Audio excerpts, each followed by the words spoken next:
Hello everyone, another day, another verse na naman tayo. Day 184. Our verse for today, Psalms chapter 126, verse 5 and 6. And sabi dito ay, silang tumatangis habang nagsisipagtanim, hayaan mo na mag-ani na puspos ng kagalakan. Silang mga nagsisihayong dalay binhit na nanangis, ayaawit na may galak, dalay-ani pagbalik. Siguro lahat sa atin agree naman na bawat isa sa atin ay dumaan din sa isang matinding problema. And kung minsan, mapaiyak ka na lang dahil sa sobrang pagod, sa sobrang tindi ng pressure and disappointments, frustrations, and kung minsan pa nga, parang gusto mo na ring sumuko. But this verse is a powerful verse and a reminder sa atin na hindi naman laging pagluha lang ang buhay. There are seasons of tears, but there is season na kung saan mapupuspos tayo ng kagalakan. Meron pa nga sabi sa Bible, weeping may endure in the night, but joy comes in the morning, di ba? Hindi naman talaga panghabang buhay ang pagluha. Isa sa makikita natin sa verse na to, nakikita ng Diyos ang bawat pagluha natin. Yes, nakikita niya. Sabi pa nga sa Bible, di ba? Iniipon daw ng Panginoon, especially yung mga luha na ginagawa natin para sa kaharian niya. Nare-reject ka, pinipersecute ka, alam mo yun, nahihirapan ka sa pagsunod natin sa Panginoon, sa pananatili natin faithful sa Kanya. Meron talagang difficulties, meron talagang losses, meron talagang sakit, merong disappointment and frustrations. Ang sabi sa Bible, iniipon pala ng Diyos yung bawat luha natin sa mga battle. And lagi nating tatandaan na nakikita ka ng Diyos. God sees your tears. Normal ang pagluha.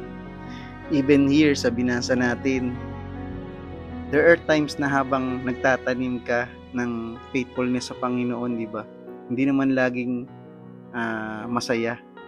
Minsan may pagluha. Pero ang isang nagtatanim kasi, hindi pwede yung tinanim mo lang siya tapos papabayaan mo. Kinakailangan talaga may perseverance tayo dito. Kinakailangan talaga patuloy nating ginagawa yung pagtatanim kahit yung emosyon natin na hindi okay, di ba? Tuloy lang tayo. Magpatuloy tayo sa paglilingkod sa Panginoon, magpatuloy tayo sa pagsunod sa mga pinag-uutos niya at pagtitiwala sa Kanya kahit na sobrang hirap na sitwasyon. And huwag tayong manawa. Minsan kasi, pag nagtanim tayo, gusto natin umani na agad, di ba? Pero, si God kasi lagi siyang may perfect time. And, siya yung nakakaalam kung kailan talaga yung time na mag-harvest na tayo. His ways are better than our ways. His thoughts are better than our thoughts. And siguradong His timing is better than our timing. Trust God and wait for the Lord. Kahit pa magtanim ka sa gitna ng kalungkutan, ang sabi sa Bible verse na binasa natin, aani tayo ng kagalakan. Hindi kalungkutan ang ending, di ba?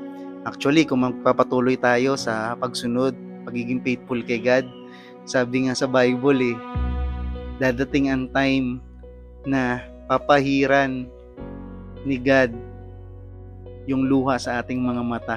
Kapag tayo ay naging faithful kay God, even yung weeping, even yung tears, yun yung magiging way para sa ating joy. Alam mo yung parang ang isang babae pag manganganak na, di ba? Pag yung nagle-labor na, sobrang hirap. Hindi ko alam yung, syempre hindi ko alam yung pinagdadaanan nilang sakit o kung anong level ng sakit na pinagdadaanan nila. Pero ang lagi nilang sinasabi, once na panganak na yung bata, napapalitan yung paghihirap at yung sakit ng sobrang kagalakan at kasiyahan lalo na pag nakita nila yung baby nila. Ang kagandahan kay God, siya yung expert dun sa pagpulot ng mga broken pieces natin at gawin tayong isang napakagandang masterpiece, di ba? A more valuable one, a more unique one, and a more na masterpiece kung saan mamamangha yung mga tao and makakapagbigay ng glory sa kanyang pangalan dun sa kanya na gumawa dun sa masterpiece. Huwag tayong manawa sa paglilingkod sa Panginoon.